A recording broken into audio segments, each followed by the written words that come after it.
Hey everyone, welcome to Catalyst Energies. My name is Dee. Thank you for joining me. I'm so grateful that you're here. Thank you so much for your patience as I am navigating a completely different time scale to be bringing this transmission to you. Actually, we're just going to do an astrological report.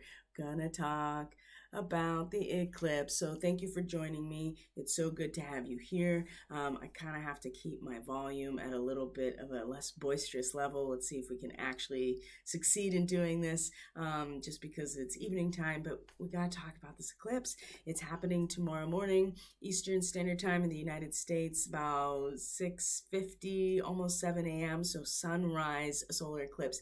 So we're going to look at a little bit of the map here to kind of get a reference point for this path of totality here and what to expect. And where I'm at, I plan to get a pretty decent view of this eclipse, so I'm really excited for it.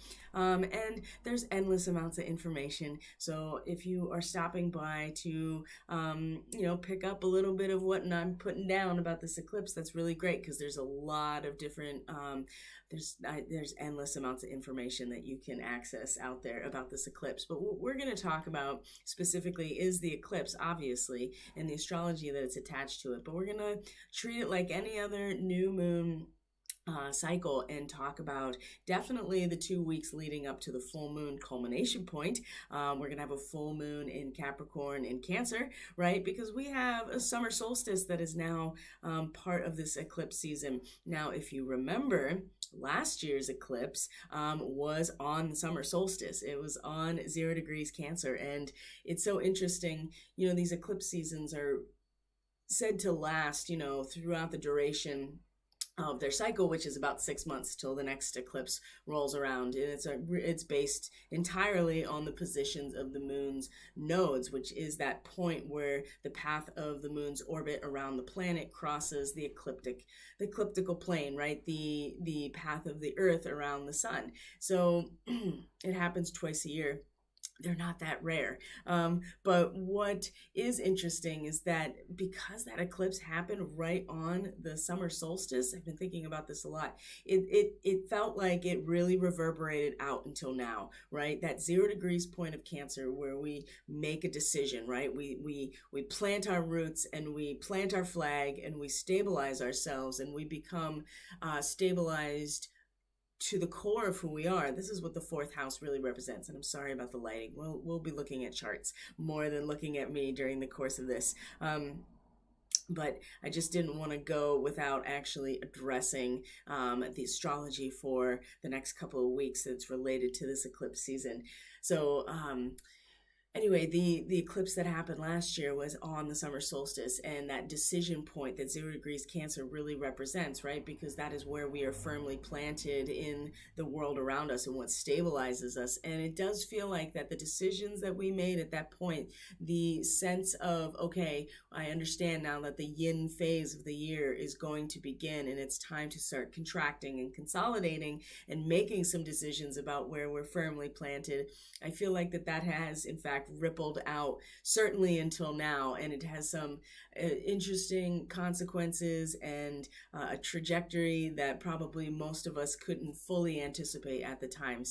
But this eclipse does feel like it's going to last through the course of the cycle, which is to say November, December, when our next eclipse season rolls around, which will be a sneak preview of when the nodes finally shift into Taurus and Scorpio, because our full moon eclipse in November will be in Taurus and Scorpio, and the nodes are still technically going to be in Gemini and Sagittarius, but they'll be finishing their transit, and so we'll get a pretty inside look, I think, of what to expect with the next with the transition of the moon's nodes into the next sign and the axis, which is going to be Taurus, the north node in Taurus, right crossing the Pleiades to start in opposition to a south node in Scorpio. So what are we going to talk about now, though? We're going to talk about this next new moon cycle that starts with the solar eclipse. So let's look at first of all, let's look at some imagery here to kind of see what we're working with. I'm going to finally minimize this so we don't have to keep looking at the horrendous lighting that is not forgiving on me right now at all, but it's really about the message getting transmitted, guys. It's if I really cared that much about the other aspects, you would know. So we are gonna look at the chart for the eclipse, but in the meantime, let's look at timeanddate.com. I want to make sure that you see this.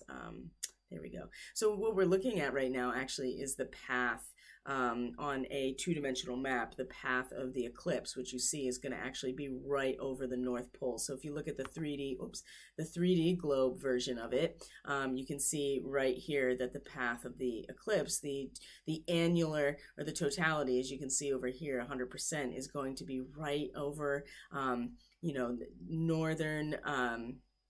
Northeast United States, but then through Canada, up through Greenland, over the Arctic essentially, and back over to Russia. That's really very fascinating. And so you can see here the ring around the whole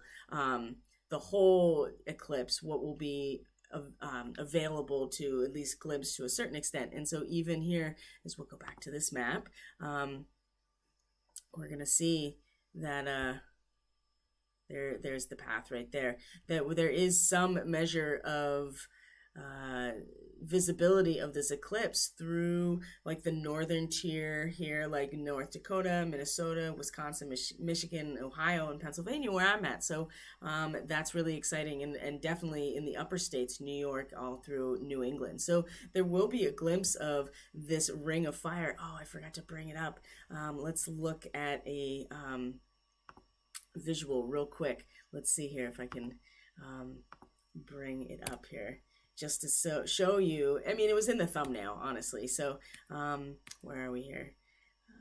Oh, it's not gonna let me.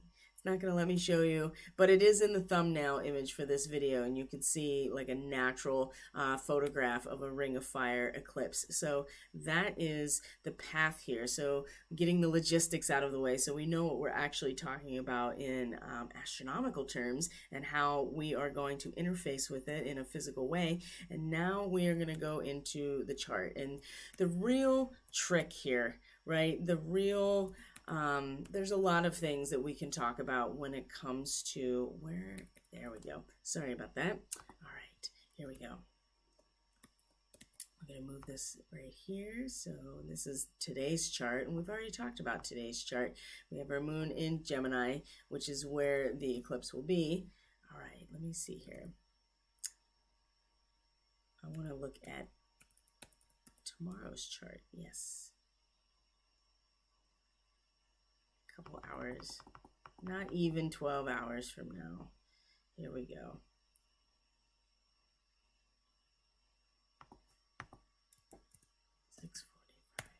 All right, there we go. That's close enough of our chart. Okay, so what are we looking at here? So the real trick here with this solar eclipse, this new moon solar eclipse, is assimilation. We are talking about Gemini. We're talking about the Mercury retrograde that will be in a conjunction with the sun, with the moon, pretty much right after this eclipse, right? Our retrograde Mercury, the trickster.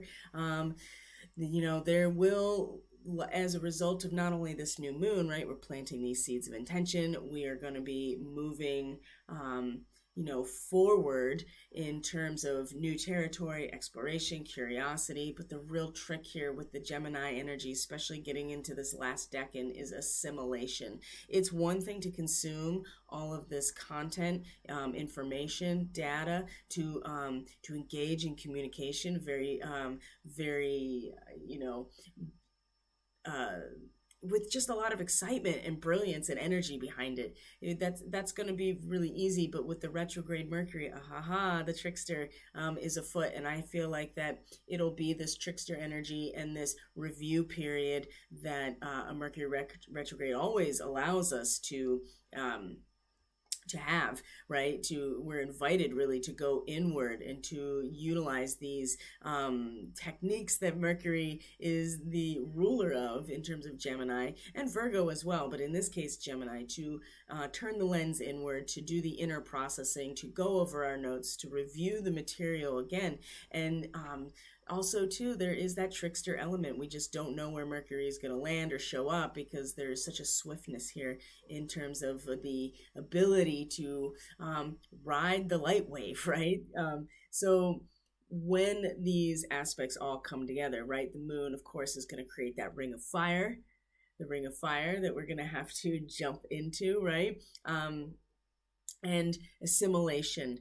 It's one thing to consume all this content. It's another thing entirely to master it by being able to assimilate it. And what is assimilation? Well, it's basically digestion, right? We want to take in all of this content, and part of the challenge of having access to so much information on a planetary level, on a global level, on a telepathic level, part of the challenge for the magician or the mercurial hermetic practice is to be able not only to take in this content or this information, whatever it is, the light, right, to take it in, but to assimilate it properly, to break it down and put it where it belongs, which is a very Virgo thing. But it's like being at a buffet or being in a cafeteria and having the challenge of, I have all these options in front of me, and I do want to indulge myself to a certain extent, but it's about assimilation. And if you eat too much, right, you will have indigestion. If you eat the things that you know that are not good for you, you're also going to have indigestion. If you put too much on your plate and then you, I don't know, don't want to eat it, then you're wasting it. And so there is a sense of mastery that is brought into this equation with this new moon solar eclipse. And specifically because it's not only just this new moon, and we're going to talk about, because there's a lot of things that are going to happen over the course of just this month, right? We have a solar, we have this eclipse, new moon eclipse. We have Mercury Cazimi, right?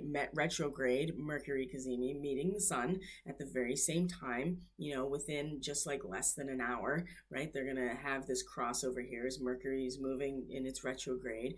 We are and we're going to go through all of this. There is a square right here. All of this is in a square to Neptune and Pisces that is going to go retrograde during this period. Jupiter is going to go retrograde almost immediately after this happens. Yes, Mercury is going to station direct during this lunar cycle. But we're going to start really kicking, retrograde into gear, because it's by the end of, I would say almost by the end of this lunar cycle, and certainly during this eclipse cycle, right, through summer and into fall, we're going to have all of this retrograde at the top here, all of it. Uranus all the way to Pluto on this side will eventually, during this eclipse cycle, go, retrograde at some point. And then once the fall hits, it's going to also be a staggered, direct, one after the other. And so what's happening right now is really setting a seed of intention, not only for this month, but for the months ahead, to be able to masterfully assimilate what is presented to us, what we have access to in terms of information, in terms of concepts, in terms of discovering and exploring, consuming content, consuming information. I mean, we're really here to be like the scribe that came up in the transmission today, the scribe that is recording everything. And being able to assimilate means our digestion needs to be strong. And where's digestion? That's fire. That's fire. And you know where we're going to get it? Oh, it's going to be so good. Mars is going to move into Leo. We see here Mars at the very last degree of Cancer as this eclipse is happening. And so right from here, right out the gate, Mars moves into Leo, royal, sovereign. We're going to get so much confidence and so much ambition to move forward with, what allows us to be the fullest version of who we are, right? Leo, the lion, and that regal, sovereign nature and the creative expression and passion, right? What is Leo in the tarot? It's strength or passion, or in some cases, lust. It is that kundalini that is really a fire, but it's coiled as a serpent at the base of us. And so Mars moving into Leo, man, this theme is going to be something that sticks around, because Venus will move through Cancer during this transit it'll transit Cancer during this lunar cycle. It starts with this eclipse, but eventually she's going to move into Leo as well. And so, and we'll go over all of the chronology of this so that we can really get a sense of why it is that we are going to need to, in some ways, be able to master this ability to assimilate, to break down and digest everything that we have the potential to interface with, because it doesn't really mean anything to our nourishment and to our growth if we don't assimilate it in some way, and if we just keep consuming or just keep piling it on our plate, so to speak, right? So there's something to be said here, and the Cancerian aspect, especially with how Sirius is going to be coming into the picture very soon after this eclipse. It's really going to challenge our character and the permanence of truth about who we are, because there's a lot of fixed square energy that's coming this month. So, and I'll, show you everything in the chart that leads to this, but there's going to be a lot of tension, and there's going to be a lot, like I said, a lot of this fixed square energy now that Mars is coming into Leo is going to get a real boost in wanting to act and to be confident and to go for it, whatever it is. But that's going to find itself in opposition to Saturn at some point. It's going to find itself in a square to Uranus. And so, and Saturn will be square to Uranus. A retrograde Saturn will be square to Uranus as well during this period. So, we're really going to be challenged to keep our joy intact, to be connected to our joy, and to find our real pathway of awakening through a return to simpler joys, and to find joy in the simple things in life, because otherwise, we're going to find ourselves very overwhelmed, or potentially have indigestion, or just wasting all of the opportunity that is presenting itself through all of this incredible Gemini energy. So we see the chart here for the eclipse. And we've talked a lot mostly about what's happening on the day of the eclipse. What I will say is Venus is in a degree of Cancer that is about cutting a diamond, right? And we know what a diamond is. It's all these carbon atoms that are tightly packed together into a crystalline structure that has a piezoelectric effect. Piezoelectric meaning that it allows energy to move across its surface. It transfers energy and holds heat. It doesn't conduct electricity, but it allows it to move across its surface without destroying the structural integrity of the substance, which is diamond. Quartz or silicon dioxide is also another substance that does this. So Venus in this degree of Cancer is, at the same time that this eclipse is happening, she in a very, very material way, something that we can connect to with our five senses and that we're sensitive to. And realize the value of, right? We realize the value of diamond culturally. And so Venus is, and not even culturally, but from a very just material perspective, the value of diamond in terms of the transfer of energy and power, for instance. Either way, it's a raw substance, a raw, valuable substance that's going to go through a process of shaping and cutting, which is being exposed to heat and that grinding noise. But it's all for the polishing and refinement of this very raw, beautiful material. So there's, not only do we have the eclipse at the very same time in a very tangible way, in a way that we can pick up with our five senses, and in some ways attracting to us is these experiences that are going to shape our character, right?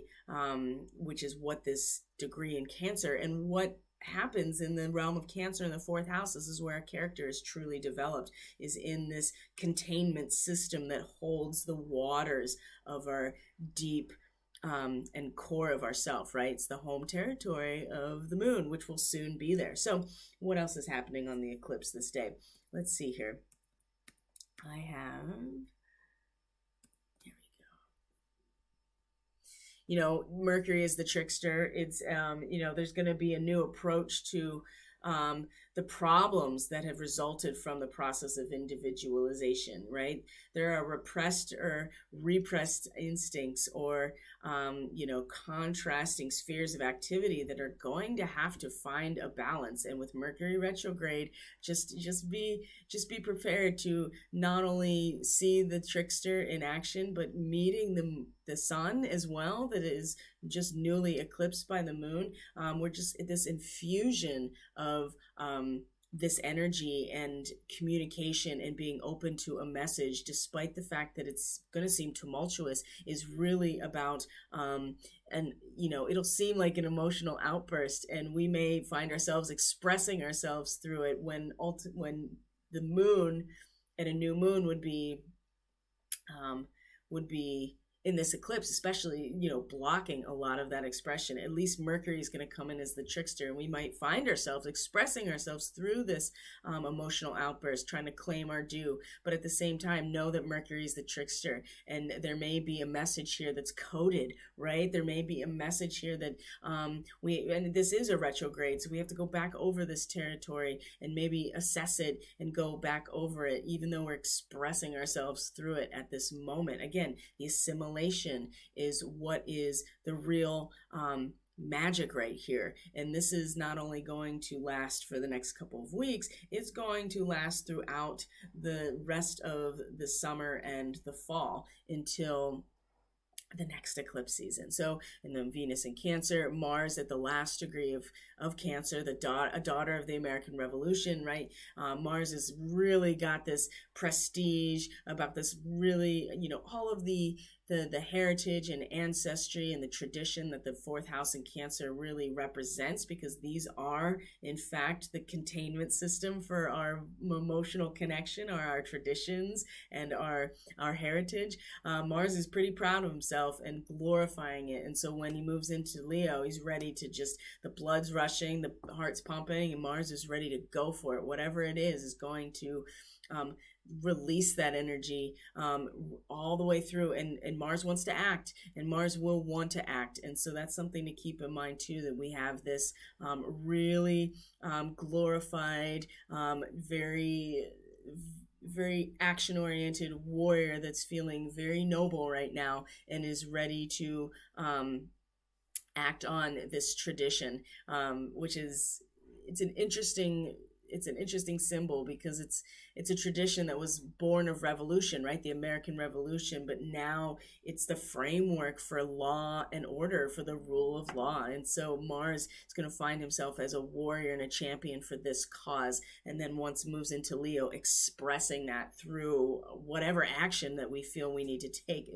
It's just going to be so much of like the heat and being really heated up all summer, especially with the Mars in Leo. Venus is eventually going to move into Leo. I can really see and really feel that there's going to be a lot of blockages, especially, like I said, those fixed squares when Mars comes into Leo, squaring Uranus, opposing Saturn.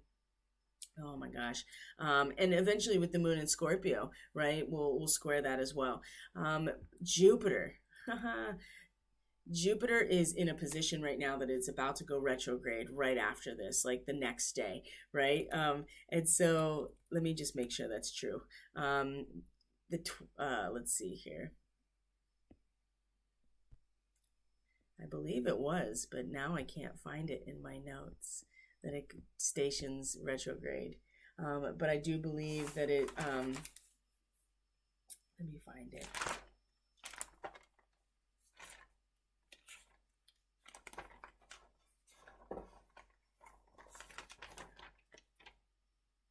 Oh no, it's on the solstice, my bad. Okay, so we'll get there. So Jupiter is in this position right now where it is 3 degrees Pisces, is this place where you realize that nothing's truly lost from, and there is always some sort of record kept as a result of a, a culture that has developed and, fulfilled itself in some ways. So there's always a record, but in terms of more transcendental or mystical aspects of Pisces, there's always an energetic, or even a quantum perspective. There's always an energetic signature, always, just like electrons in pairs, right? They have this resonance, this shared resonance with each other, which is how they can exist at two places at once. Jupiter at this place is really giving a lot. It's like such good luck and such a opening and expansion on the idea or the actual experience of nothing is truly lost, right? There is definitely some remnants of past situations. We've been here before, friends, right? We have been here before, and we're about to feel into and get a really good expansion and some good luck. Honestly, this just feels like good old-fashioned luck, because this is where Jupiter is going to station retrograde on this right after the summer solstice. So in this transit into the next degree, right as we're having this new moon eclipse, about assimilation of new ideas and potentials, and doing it properly, making sure that we're masterful about it.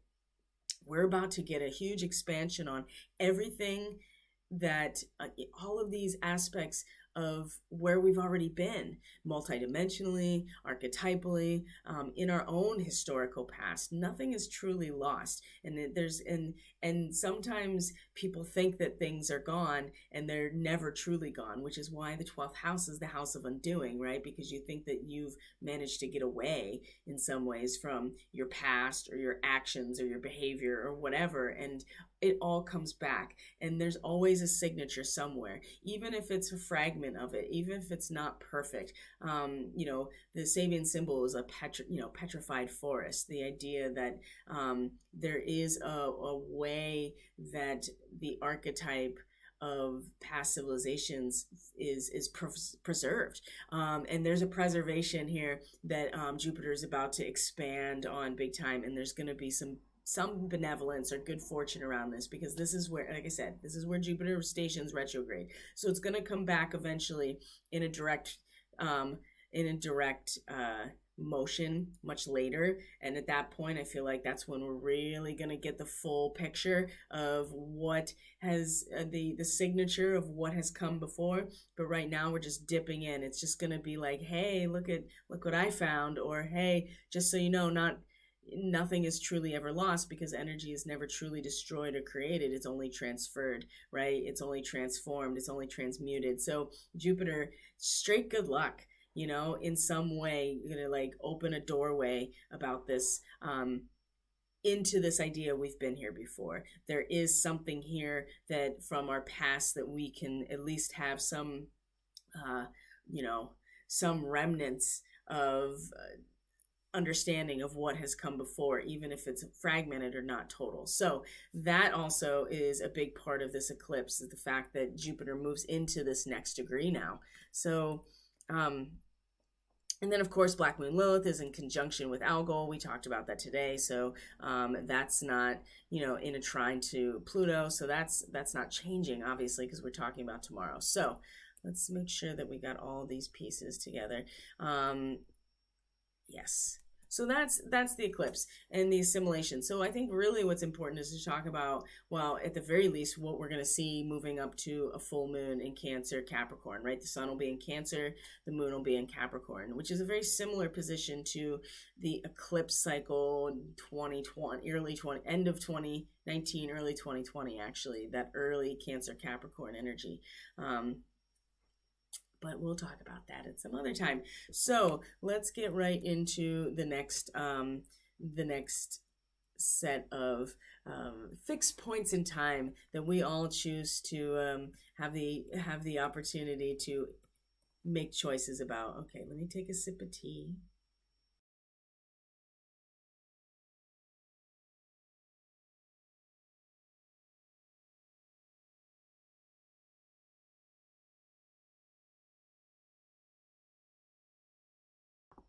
All right, thanks for bearing with me. I personally feel very discombobulated because I don't usually broadcast at this time. My energy is a completely different place, and so thanks for sticking with me. And once we get into the meat of it, the channeling of all of this information is a lot easier. So okay, so we're gonna be looking at first. We're gonna be let's see here. There we go. So the first week, like I said, we're gonna look at Mars is gonna come right into Leo, right, and the moon will be in Cancer. So the moon is coming home, Mars is coming into Leo, like we said, and so the next day is really the 12th here, so Saturday the 12th. And I probably won't do the weekend transmission in terms of astrology because we're going to go over it here. So the moon is going to be in Cancer, very powerful at this point. Mercury is now passed by the sun and is moving in its retrograde towards the North Node and towards Aldebaran. Uranus has now moved into the next degree, right? We'll be moving 13 to 14 degrees of Taurus. Ooh. Now we've gone from a sense of a very heavy baggage that we have to really assess and determine if what we are carrying around is really going to be able to come with us on this this upgrade that Uranus represents, this third eye awakening, the collective awakening, the Aquarian future. And now it moves into the next degree, which is again the contrast, and it's going to be like just totally being happy and finding joy in simpler things. And so there's going to be a lot of letting go at this point, and there's going to be a lot more disruption in our material world, especially because now it's coming into the square with Saturn now retrograde in Aquarius. So again, a lot of people talk about this square in terms of currency, in terms of digital currency. I'm sure there's going to be some measure of shift or very obvious change in that. I can't say for sure what I think it's, I'm not really following it close enough to make a determination. And honestly, I'm not invested, so I don't really have a lot of specific insight. But so look for that. But from a esoteric kind of perspective as well, we're moving into a position now where we are being challenged to really find our joy in very simple, natural things, right? To be in the moment and to let go of the baggage and to enjoy just what is. And this square to Saturn that is now retrograde is just making it more challenging because we can feel the walls closing in around us. We can feel how that narrow pathway through the mountain is getting more and more narrow, and so it's very stress inducing, it's very anxiety inducing, and this I feel like is going to be highlighted even more when this square is exact. So, but in the meantime, Mars moves into Leo, giving us a lot of confidence and a lot of ambition and a lot of wanting to just like be fully in our power, our warrior power. And then the moon comes into Cancer and she meets Venus. Okay, so this is where Sirius comes in. See, this eclipse has got the Orion starseed signature all over it, and I talked all about that in the Mercury retrograde summit, the astrology summit. So I think you can still view all of those videos up throughout the Mercury retrograde. So I really recommend it because it gives us perspective on the Orion starseeds in general, because of how important that signature is to being able to assimilate all of these ideas and information and content in a way that is masterful, is not becoming emotionally attached to any one thing, but able to assimilate and to know how much that one can take in. And beyond that, the Cancer energy in Sirius is inseparable from Osiris or Orion in Egyptian cosmology. And that is, in fact, where the moon is right here when it meets. It's going to meet Venus, and they're both going to square Chiron. And this particular cluster here with the moon and Venus, and then Venus squaring Chiron exact in a conjunction with a fixed star Sirius. This is going to be a revelation about our character, and then a real reveal about the permanence of our truth, and like, what is it that we're truly rooted to, and where do we stabilize ourselves to the core of our being. It's going to become very clear to us, especially, and very palpable with Venus involved there. Venus at fixed star Sirius, the moon at the star Sirius, coming together, this divine feminine. So we're really looking at the sacral chakra and the waters of the energetic system, right? The Sirian star seeds function from the sacral chakra and the throat chakra, right? They tap into the waters of their creation, bring up the energy, and then it resonates through sound in some way, the expression of sound and vibration, through chanting, through singing, through dancing, through drumming, through expression. And this is how the Sirian star seeds are able to manifest and to create and to have a magical impact, right? But it's inseparable from the Gemini energy, or Osiris in Egyptian cosmology. So the revelation of our character is going to become a really obvious thing in the tension with Chiron, which has been an interesting journey, because in this degree that Chiron is in, we are really having to grapple with a sense that within us, we know that it's already there, right? We feel and we know innately the potential to create, and we want to create it. And this is where the frustration comes from, and the concept of like an unexploded bomb. It's just not time yet, even though we know that it's outside of time within us, this potential to create. And Chiron being in the mix with that particular degree of Aries has really been triggering us, because we feel like we need to do something, we need to get somewhere, we have to act on something, and it triggers this victim savior narrative that Chiron, and this wounded healer, that we got to do something, and getting really frustrated when things aren't happening, because we know that they're going to happen.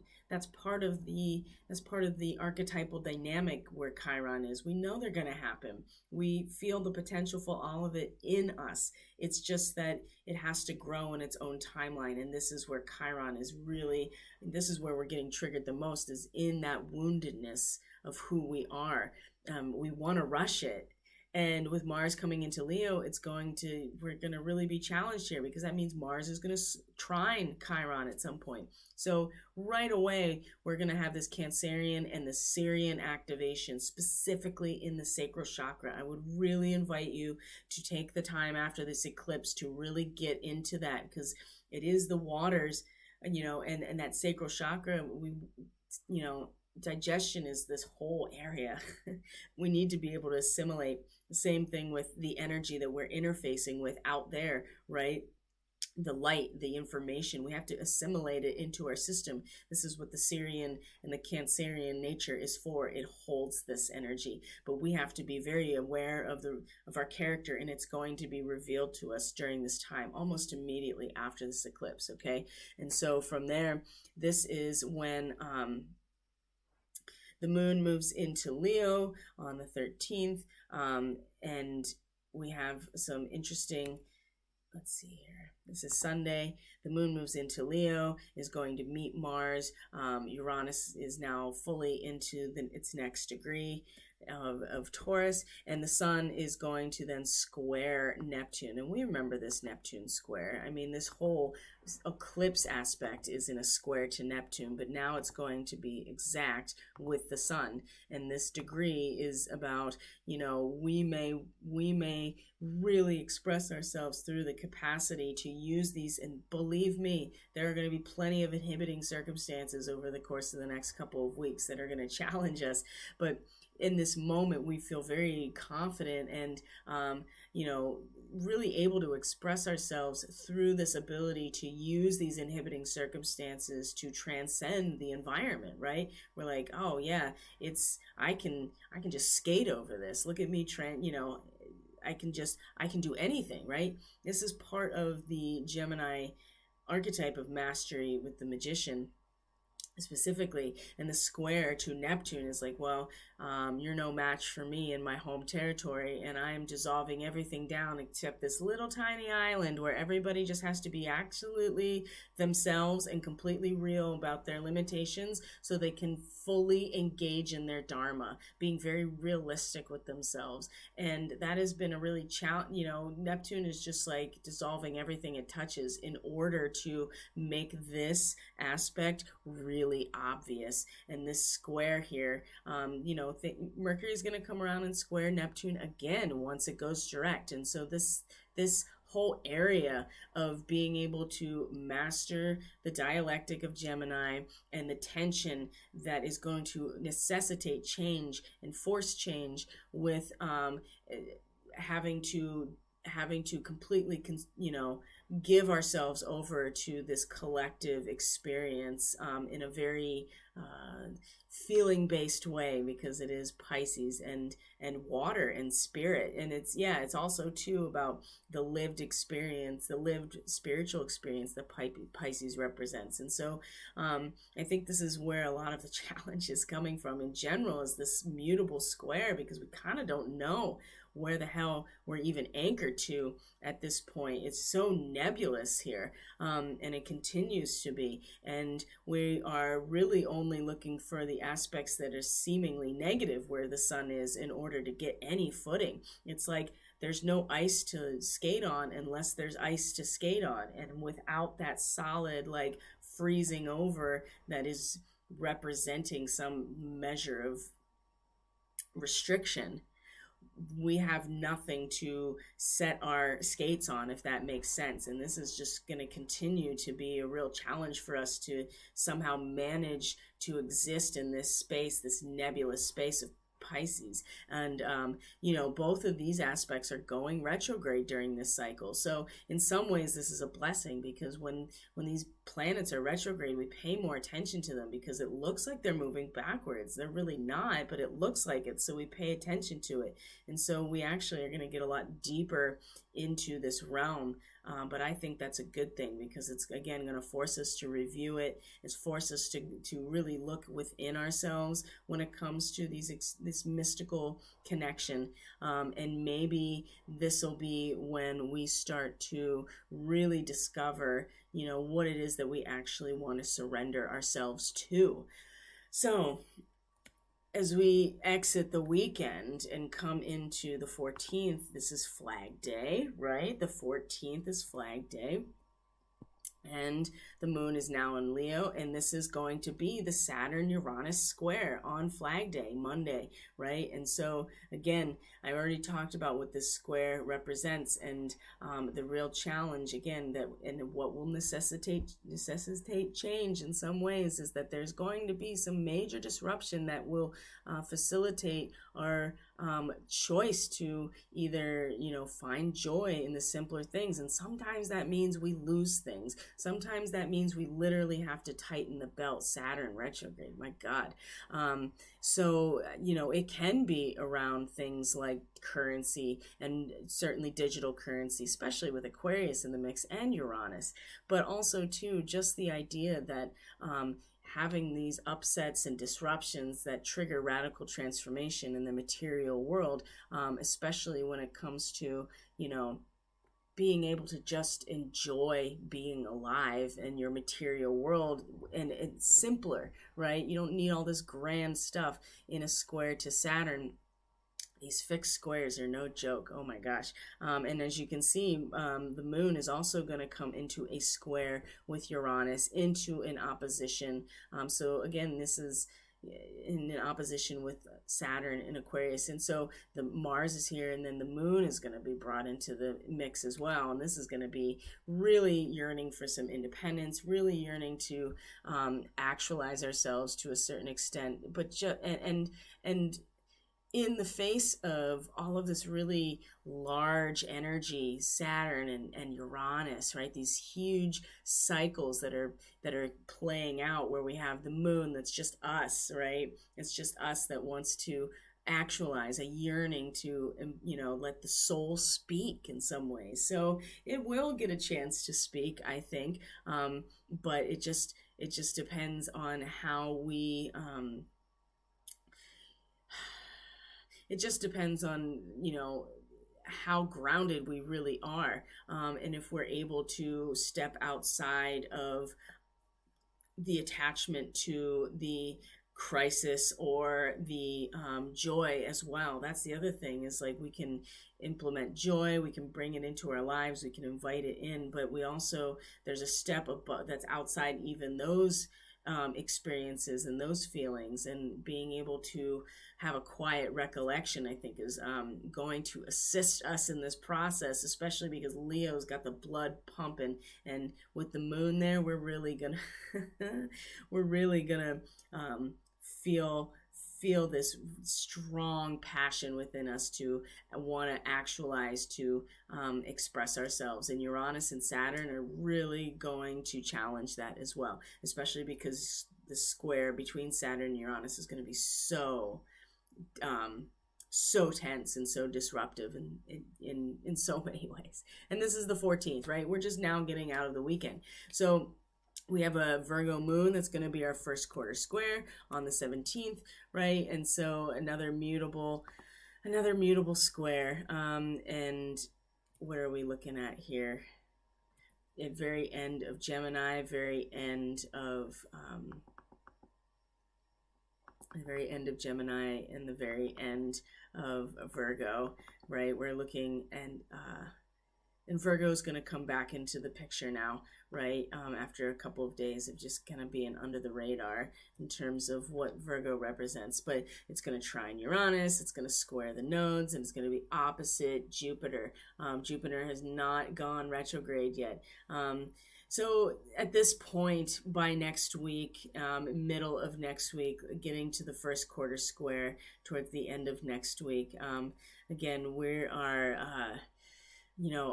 our sense of discipleship, purification, the work we're doing on ourselves, this is going to, and what it is that we can actually do for ourselves in this moment. Are we, first quarter square is that crisis in action. Are we, what are we going to do, right? Are we going to, the sun in late Gemini is like, are we going to declare bankruptcy and allow it to be our freedom? Or with the moon in Virgo, are we going to dig deep within ourselves and exert our willpower no matter what? This is going to be incredible, because this is just going to be that moment of what do we do within us? We set the seed of intention of assimilation. So what does it actually mean now? Does it mean to know when to let go and be forgiven of all of your debt, right? That's what bankruptcy is. It's the idea that in a social context, we are able to forgive debt and let people, and it's a liberation in some ways. But at the same time, there's this part of ourselves within us that's just going to be like, no, I'm not going to give up no matter what. That's going to be so incredible. And again, we're going to have to go back, because both of these energies are ruled by Mercury, aren't they? And Mercury is still retrograde at this point. And so the moon will also square Mercury at this point as well. And Mercury is going to be completely insulated in all of the language and the community that makes the is insulated in with those who speak the same language in some ways. Mercury, right, in its retrograde, it's really pulling in now. We're getting very close to the end of its retrograde, and so it's like pulled in anyway.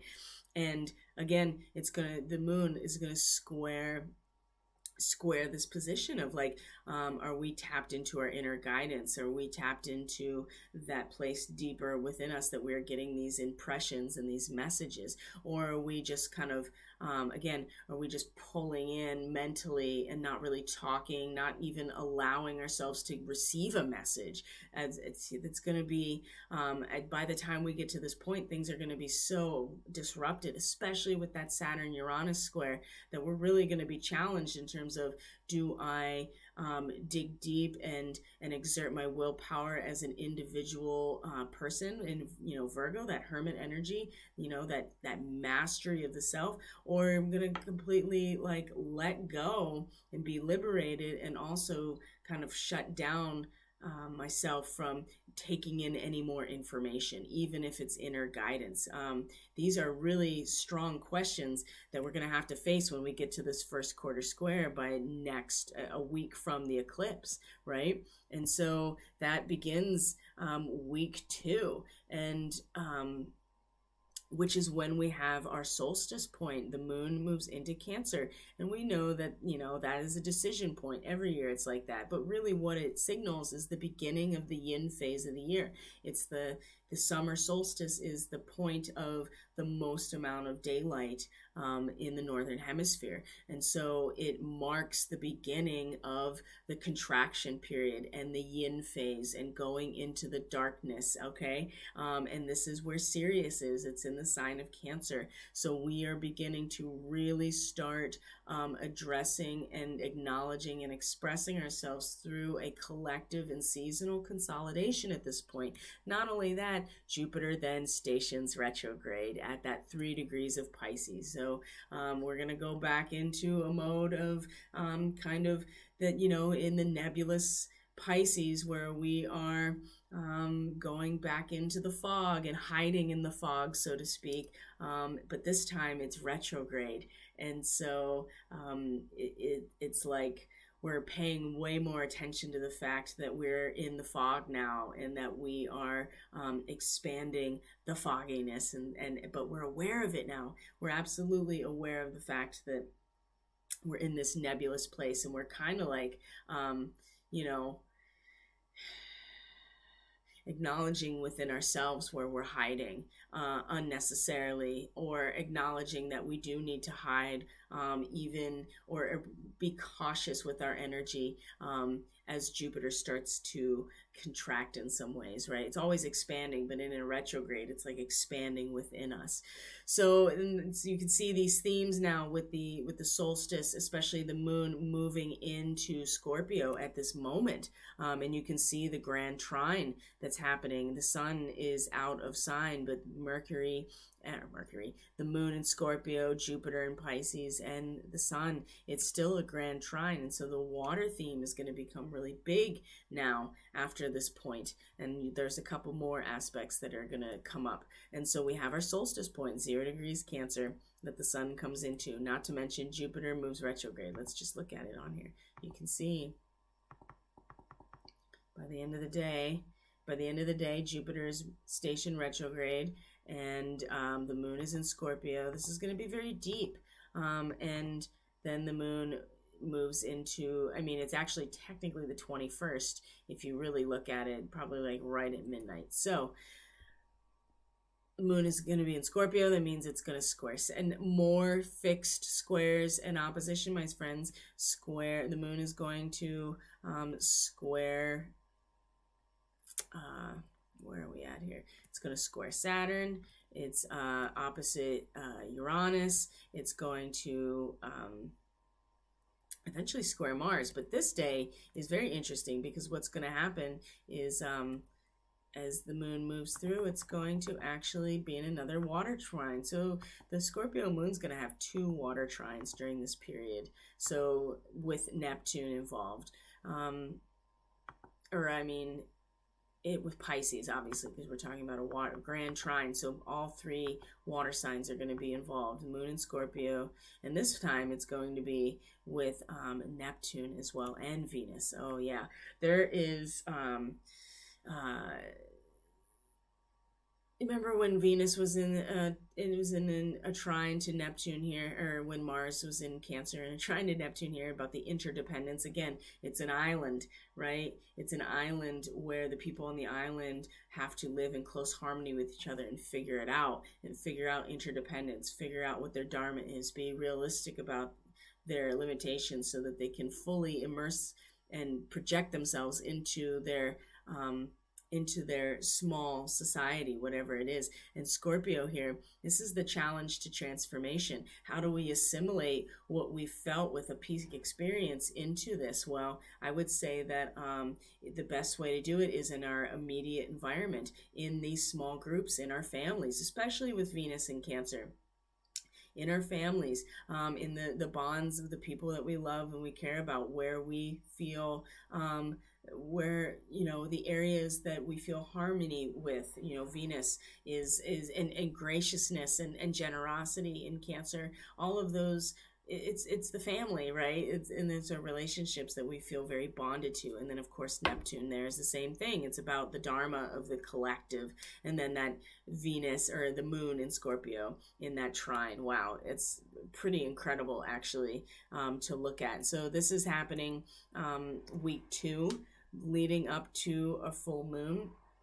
So we have some opportunity here, and there's a kite right here too. I mean, look at this with the opposition, where Venus is coming into an opposition with Pluto. That's the spine of the kite. Wow. We'll talk a lot about this as we move through, because you know how we do, how we roll. We'll be checking this stuff out. Needless to say that there's emotionally, there's a lot of balance here when it comes to being able to connect intimately, and how that is going to allow us to really centralize our energy for a cohesive, coherent goal collectively. And the moon in Scorpio accessing some very deep truth, and the challenge to apply that peak experience to your everyday life. And I think that peak experience is going to come, and that's where we're going to find the application, is in this trine, this water trine that's very feeling based. And then you have the kite here that it's part of, and Pluto is, and Venus and Pluto are part of that mix as well. So then on the 22nd is when Mercury stations direct, right? It's 16 to 17 degrees Gemini, and this is a mental metamorphosis here. And so of course it's still going to be in its retrograde shadow until later, but now it's going to start moving forward, and we are going to have not only a mental metamorphosis, but I would say it's going to start really moving very quickly at this point. And the moon will still be in Scorpio. It's going to move into Sagittarius at this point. And you can see here, it's in a trine. It's in a trine. There's actually a mystic rectangle right here that we'll probably go over later too. But this trine between Mars and Leo and the moon in Sagittarius, you have Mercury stationing direct, and then you have this fire trine, and there's a lot going on under the surface. There's a lot of psychic gestation, right? The alchemical fires that are brewing under the surface in the core. That is the Sagittarian energy, is that coal fire, that alchemical fire that you cook on, and Mars is ready to cook. Right, Mars is ready to start cooking, and so these two coming together are really going to support that as well. And after the solstice, and after Jupiter retrograde, after Mercury stations direct, we're going to get a real burst right here, I would say, to really start. Things are going to start cooking, and this is the end of June. Like I said, June 22nd, the moon is going to still be in Sagittarius, which means it's going to meet the South Node in Antares. So we're going to have, a moment here, a recognition of where we've been and what we're here to let go of in terms of collective paradigm. And then we find here that the sun is going to trine Jupiter retrograde, sun in Cancer, and this is where we are really going to have our will tested. This 3rd degree of Cancer, we may want to back out of what we've decided to align ourselves with, where we're stable and rooted. When we make that decision, we may want to turn back, but we will be tested. Our character will be tested. But this trine to Jupiter, again, there will be shelter from the storm, if that makes sense. There will be the ability to camouflage ourselves with the help of Jupiter in this situation. And we won't have to really do anything except just trust that it's there with that trine, which is really, really beautiful. And there's an indestructibility here in our spirit, which will allow us to successfully move through this very trying time. And then Venus will be in an opposition to Pluto almost directly on the 23rd as well. So yeah, much later in the day. And so we know what this opposition in Cancer is, because this is where Mars was not that long ago, right? The violent storm that moves through the canyon. Whereas Mars wants to protect and is like doing its warrior thing, Venus is just going to consolidate and pull it all in to protect, right? It's like a mother pulling everything in and protecting. The canyon will protect everybody. So while we are facing, that's going to be very trying around this time, the 23rd. That seems pretty clear, because right after that is the full moon. Full moon in Sagittarius, full moon in Cancer Capricorn. The moon will be in Capricorn. Our feelings are going to get very serious at that point. We're ready to buckle down emotionally by the time this full moon comes, and we are really going to, we're trying to really justify our position, and we have been tested, but there is still this back and forth of arguing with ourselves about it, that the sun will represent, and its opposition in the full moon to this beautiful Capricorn full moon is going to highlight and illuminate just what it's going to take for us to cooperate with each other and actually get to a better and more safe location, right? We have to work together to outfit this canoe to go to, get on the waters and go somewhere else. And we are going to see how much of our the justification that is a normal part of the process of personality integration. Once you make a decision about something, you have to then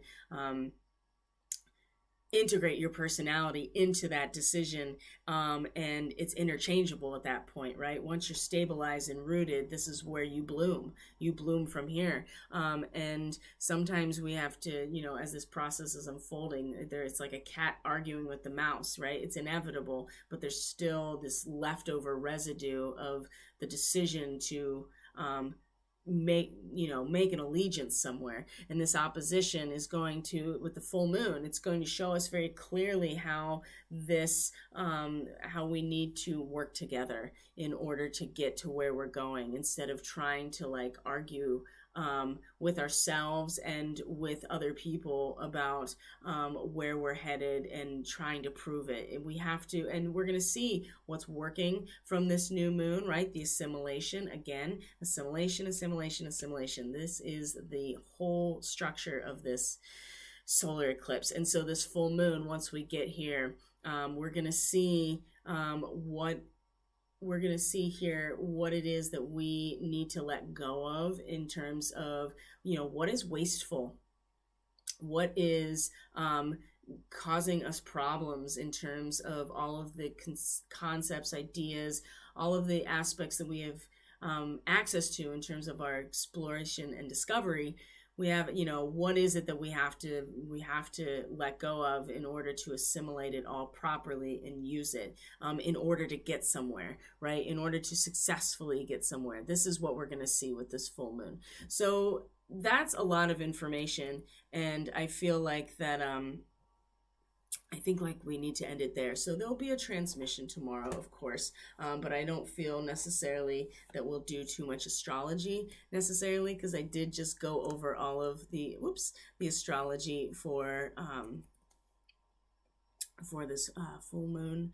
Look how tired I'm exhausted. I can't even speak at this point. This is how I know that it's time to be done. So we'll definitely do an intuitive transmission tomorrow, of course. I really want to share that message with you that's going to come through. Again, it's really important that we are masterful about this energy, that we assimilate it, that we know how to assimilate it, that we act like master magicians, and that we are prepared to cultivate the space that eventually we are going to be able to manifest within. But that won't even make a difference if we aren't able to assimilate what it is that we are consuming. And part of that is creating the space, and that is about the yin phase, that is about the feminine, that is about Sirius, the Cancerian energy that's going to be highlighted right after this eclipse. And as we go through the month, we'll all be together to talk about these transits on a more personalized and intimate basis. But just keep in mind that, you know, it's important that we're taking in information and not becoming emotionally attached to the information, because the challenge is that not only do we need to assimilate what we are taking in, we can't get distracted by all of these like endless options, number one. And number two, I would say that it's about to get really challenging, and we're about to have retrogrades all up in this. So we're also going to be going back a lot over old territory that started early spring, maybe late winter 2021.